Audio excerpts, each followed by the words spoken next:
Thanks for tuning in to the Financial Empowerment Charla, the first of the three-part series brought to you by Nationwide in partnership with Hispanic Heritage Foundation.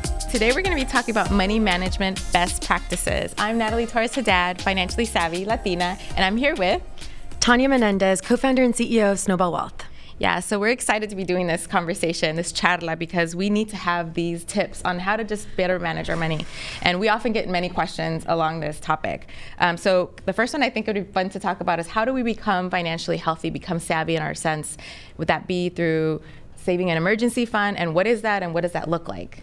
Yeah, I really think the first step to starting to feel confident with your finances is having an emergency fund. I think, and I'm curious to hear your thoughts on an emergency fund, but I think the emergency fund is by far one of the most important pillars of like your financial health. And I think personally, it's also just about like financial freedom, right? Like freedom to like leave a job you don't like, freedom to leave a relationship you don't like. Seriously, these are real things.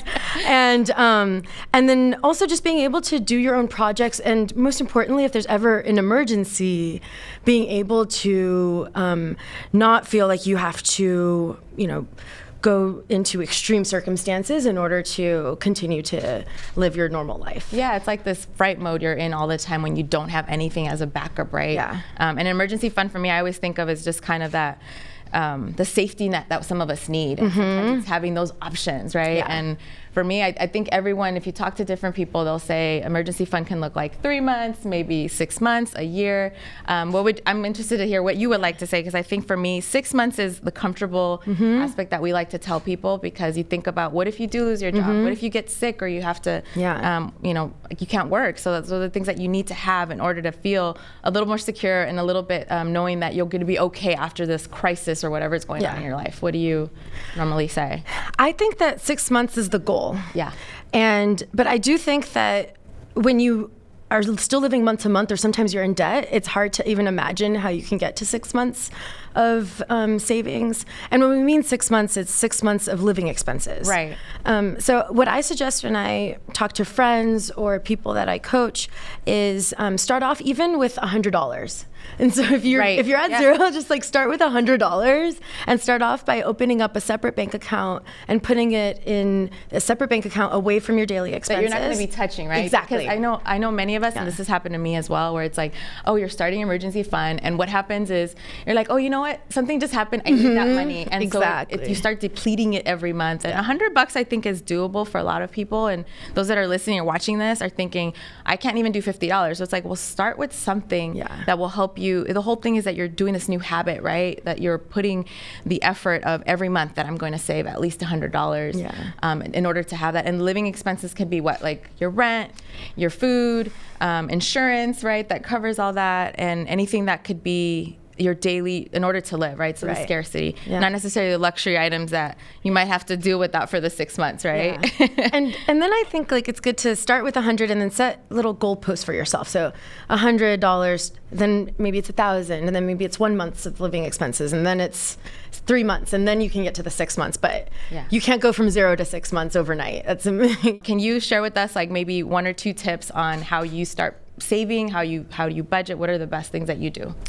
I really think that the first thing is opening up a separate bank account when you start thinking about your emergency fund.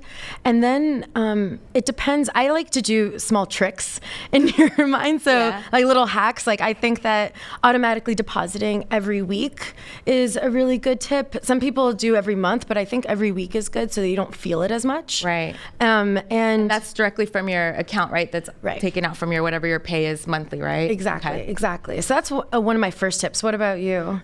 I think it's you're assessing what you have, right? So for me, I kind of think of what is my runaway spending. So what that can be is, people have said their coffee is their runaway spending, or their meal that they have every day, which is a takeout for lunch or breakfast. And those $10 can actually trickle to thousands of dollars in 1 year. So knowing that, maybe if $100 seems like that's something that's doable, where it is that I can cut those, maybe added expenses that I had no idea I was spending money on. So for me, I think when people say I don't have an extra 50 or 100 bucks, I'm like, well, what's your runaway spending look like? And I think just kind of having that awareness of saying, okay, this needs to change in order to have at least 6 months. If you could do more than that, even better, right? Yeah. I love that term, runaway spending. Yeah. It also reminds me of like, you have to also switch your mindset and like how you treat yourself. So when people think of treating themselves, they think of like, oh, I'm just going to have, and I think about that too. I'm just going to have a little ice cream, or I'm going to have this like, I'm going to have I'm going to go to this brunch and I'm going to treat myself, or I'm going to have this drink. But I think that if you shift, when you start thinking about saving, shifting your treating yourself mindset to treating yourself is, I'm going to save more. Yeah. I think is a good shift. And then that way your runaway spending, it's easier to cut down control. And I think it's kind of, we need to identify what the self-treating yourself could be, right? Because some people might say, oh, I'm going to go lavish and do massage, or it's like kind of figure out little, like you said, little hacks in order to do that. And some of those tips can be, where can I cut my little few dollars here and then eventually have this pool of money to play with in case of emergency or future investments, right? That's something that people need to look at. And especially, I think the younger we are, I think that's something that's really extremely important to think in the long term and say, what do I need when things do happen? 'Cause I think most of us tend to feel that way, where it's like, oh, if something were to happen, it's when I'm going to be much older and I don't have to worry about getting sick. And for me, that wasn't the case. A few times I got really sick and I couldn't work. So luckily I had some kind of cushion to take care of the doctor bills, to take care of the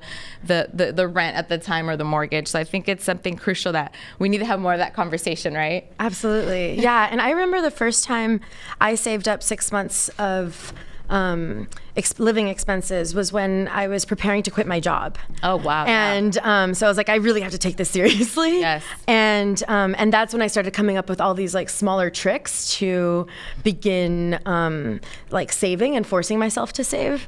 One other big like budgeting tip that I have is setting up a weekly meeting for yourself. Yes. Do you do that too? Yeah. Or how often do you do it? Yeah. I do it at least twice a month, and I call it a date with myself. Yeah. My husband, everyone knows that I'm like, a date with yourself. And it's just that, it's having that time to say half an hour or weekly. Ideally, how often do you do it? Is it? I do it every Sunday. Yeah. So I clean Saturday mornings and then I do my finances. Yeah, exactly. I know. And I think kind of when you start to even change the language a little bit, the fact that I said it's a date with myself, it's a date with my money, my finances. Yeah. And you come to a place like, this is going to be fun for me, right? It's like, okay, what does my week look like? Maybe I do have a little extra money to spend for something.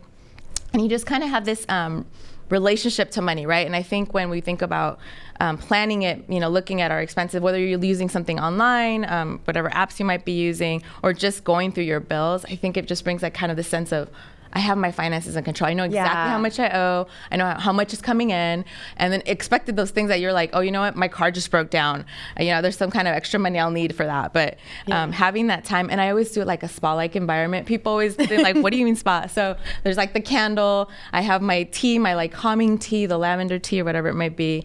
And I have calming music. And I make this very enjoyable for myself. A vibe. Right? Yeah. You need a vibe. Do it if you're just constantly stressed out and then you see these piles of paper. So if you create this fun ambience part of that, it just makes it a lot easier. You get to say, I'm having a date with myself, and I thank myself at the end of the week when it works out, right? Yeah. And the other thing is that I look forward to is that it does feel good afterwards, right? Like I don't always look forward to it when I'm about to do it, but afterwards I'm like, you know what? I'm more organized. I'm more control. I'm adulting. Yes. And so less clutter, right? Yeah. And especially if there's something like looming, like tax season's coming up. Right. This weekly meeting is really good for me because I take it one piece at a time. So, maybe one week I'm just organizing all my documents. The other week I'm, categorizing things. And so that way when I have to actually file my taxes, everything's organized and it's not so overwhelming. That's what I love. It's like this step-by-step process that if we look at it and taking it little portions, it's a lot easier to tackle down, right? And I think that kind of brings us into our next section when it comes to managing our money is, understanding what our priorities might be with the interest rates that we might be paying, or even shopping around for all that, and what our credit score should look like. Kind of what advice do you give people when you're, dealing with some of these things? Yeah, what I always say is that you can have anything you want, but not everything you want. Yes, so, my mother would be clapping right now. Because like, I think it's all about thinking about the trade-off. So whenever I think about my budget, I look at it and I'm like, is this what I want to be spending my money on? And so for me, there's a few things that just are never worth it for me. Like, it's never worth it for me to buy breakfast, because like breakfast is so cheap and it's easy to make at home. So I just never, it's a rule for me. I never buy breakfast. And you feel like you tackled the first thing in the morning, like, I didn't spend any money this morning. Yeah, exactly. And then I also think that it's like about the mindset. So I think the easiest way to build habits is to actually make it a part of your identity. Yeah. So for me, a part of my identity is being like financially responsible, and that's now a part of my identity, and my friends know that. They're just like, Tanya is like responsible with her money, and like that having that as part of your identity makes it easier. So I just never buy breakfast is a rule for me. Yeah, that's sort of part of my identity in a way. I totally agree, and you lead by example too. And I think the cool thing is that you have those conversations with your friends, with your colleagues. Kind of goes back to the responsibility with our credit score. Like, half of the time I ask people and they're like, I don't know what my credit score is, and why is that even so important, and does it identify who I am, or like, how do you manage to answer that for those people? Because I know that's something that I always remind people, you're not your credit score, right? It's part of who you are, in the sense where it allows you to have so many more options, whether it's buying a car, apartment, getting a job as well. And what importance do you tell people, kind of like, how do you monitor it, or why is that even important to do? Yeah, I think credit score can impact everything, right? So especially as I'm first generation college grad, and so I always had to figure things out on my own. And for me, even I moved to New York for my first job, and in New York, all these brokers, and to get an apartment, they were checking my credit score. Right. And I had no idea my credit score had anything to do with getting an apartment. So I'm not buying a house, I'm renting an apartment, and that's, my credit score was still important then. But even when I was applying to jobs, like for my first few jobs, because my first job was in finance, they were checking my credit score. And so credit score can come up in more than just getting a credit card, more than just buying a home or buying a car. It can come up in just living your daily life and being able to get a job or getting the apartment that you want. So I think it's just really important to, at least know what your credit score is. Check it at least once a year. That's what I tell people. There's so many free resources that you can do in order to see what it looks like. And also, it avoids identity theft. It avoids anything that maybe somebody, I mean, that's huge, especially we see that, especially that most of our stuff is digital online. And looking for jobs, I still remember all the time where you're like, oh yeah, my credit score, is there good debt? Is there bad debt? I think that there is good and bad debt, and I'm curious to hear like and there's some debt that also impacts your credit score more than others. So I always say, when nobody wants to have debt, I totally know how that feels, the stress that comes with it. But the difference between like the good and the bad debt is there's certain good debts, such as like your student loans. Many of us graduated with students, especially as first generation. That was very common within higher education.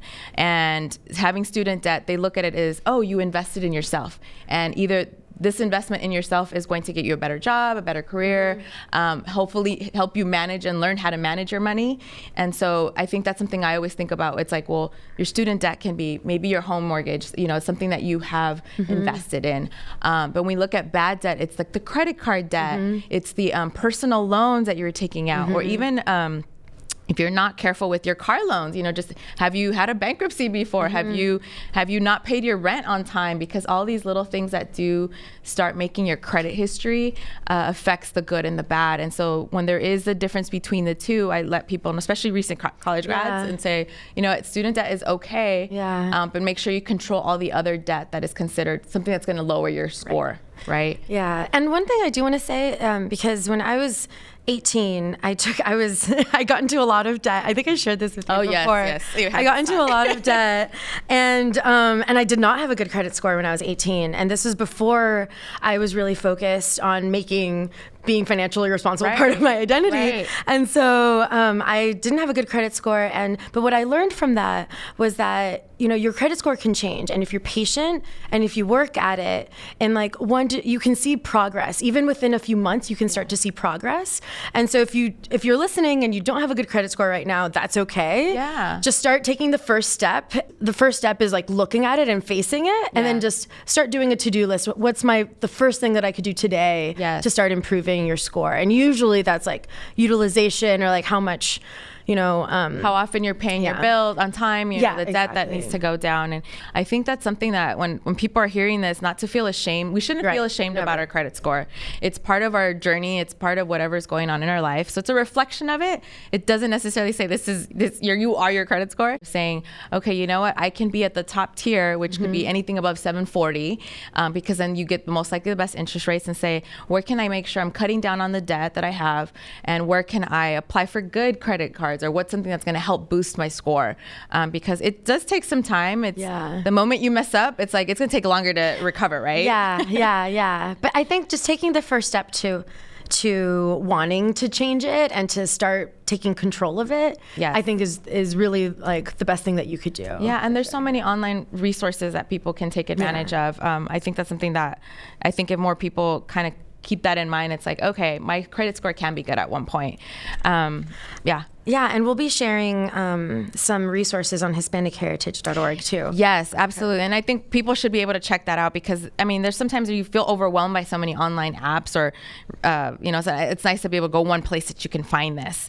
Anything else that you think about that you can monitor when we're trying to monitor credit score besides checking the once a year? Anything else that you recommend? Yeah, I think that there's a lot of one thing that I do recommend if you're trying to rebuild your credit is sometimes taking out a secured credit card, which is sometimes helpful for people. That's how I started to rebuild it.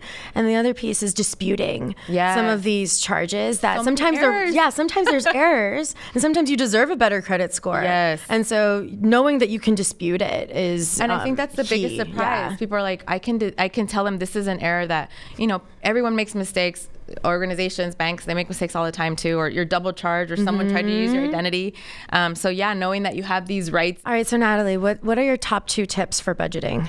So the top 2 tips would be, it's kind of the life hack that we need, is be realistic with our goals. And so understanding that maybe I have to save $1,000 in the next 3 months, then knowing that I can find places that I can cut back on some things that I'm most likely spending money on that I didn't know was overdoing it, whether it is takeout, you know, on food, or maybe a few extra lifts or drives that I wasn't really necessarily needing, being able to walk, just kind of understanding that there's some places that I can start saving more money in. And then a second one I think is a huge one that people kind of glance over is accountability. So being able to budget is having groups or someone else that can kind of check in on you and say, hey, are you sticking to your goals? Have you met your $1,000? Have you met your $3,000? And it allows you to just have that mindset of like, okay, I'm going to budget, I'm going to save a lot more, and having someone to fall back on. Because there's times where you're just like, I don't want to do this anymore. I'd rather spend that money on the fun stuff or something that is not necessarily for my budget. But having someone to just kind of coach you along the way, or just remind you that, hey, there's going to be tough times, but just stick to your goal and make that goal a little bit bigger every time. Yeah, I love that. Who do you usually ask for accountability? I have a group that I constantly talk to, whether it's my mentor or other colleagues in the industry, and some of my best friends, because they have similar goals too. And I just think when you're around like-minded people, you could say, you know what, I'm shooting for 5,000. What are you shooting for? And sometimes I'll be like 10,000. I'm like, maybe I should bump mine up. So it's good to be around that mentality as well. Cool. What about you? What are any top 2? My top 2 are, one is creating a weekly meeting for yourself. Yes. And the second is automatically saving every week. Yes. And for some people it might be every month, but I really suggest once a week, so that whatever amount it is, so that you don't feel it as much. Yeah. Just the little bits here and there, right? I'll add one more bonus one, is that sometimes I'll reward myself if I save. And so I'll try to reward myself by adding so if I skip brunch and it would have been $50, I'll transfer that into an emergency savings or a long-term investment. investment. So it's sort of my own little reward. Yeah, and then you're done. That's awesome. Yeah. You got it done in a week. Yeah. Perfect. Exactly. All right, Tanya. Well, thanks for tuning in to the Financial Empowerment Charla, the first of the 3-part series brought to you by Nationwide in partnership with Hispanic Heritage Foundation. So to view all the videos and any information on the next charlas, please visit hispanicheritage.org.